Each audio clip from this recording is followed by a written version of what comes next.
See up there? Aye. Go and have a look.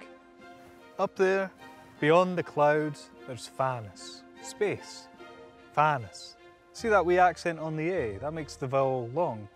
Fanus.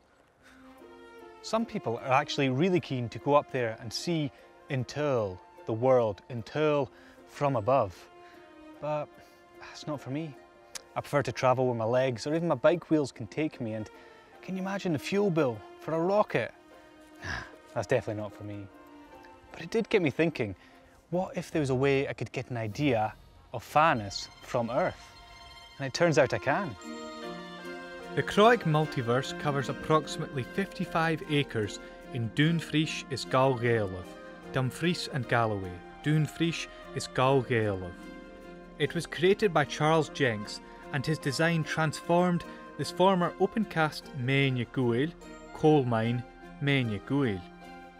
Alistair Clark worked alongside Charles Jenks to bring the Crawick multiverse to life. What does the multiverse represent? Well, it's ages through time. You know, you've got your Andromeda, the multiverse and such like, and they're just different periods through history.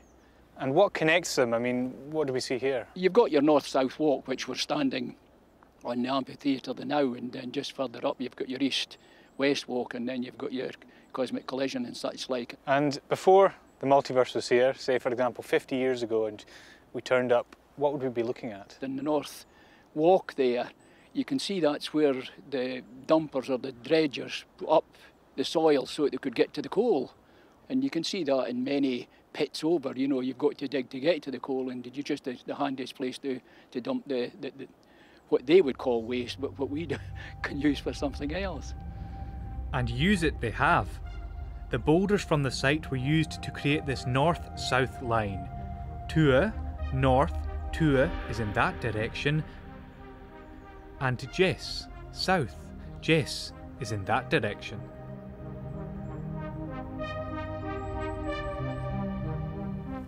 And the spiral galaxies of Andromeda and our Milky Way are represented here by these large mounds of Earth. They're seemingly being drawn together by gravity, but it's not due to happen for another 4 billion years. Aye, Lenny Shinorn. Let's keep going. Lenny Shinorn. The Comet Walk leads up to the Belvedere, which offers a 360-degree view of the area. Igrian, the sun, Igrian, is represented by the amphitheatre below. This stone hand at the top with a finger pointing up is pointing directly at Inurail Yule, the North Star, Inurail Yule, an important runic star, runic, which has guided travellers for centuries. Aye, it's lined up correctly. Shin un chem bek yosa. That's one small step for me. Shin un chem bek yosa. Oh, agus un chem more. One giant leap. Un chem more. Ga Dumfries Galloway. Beam me up, joy.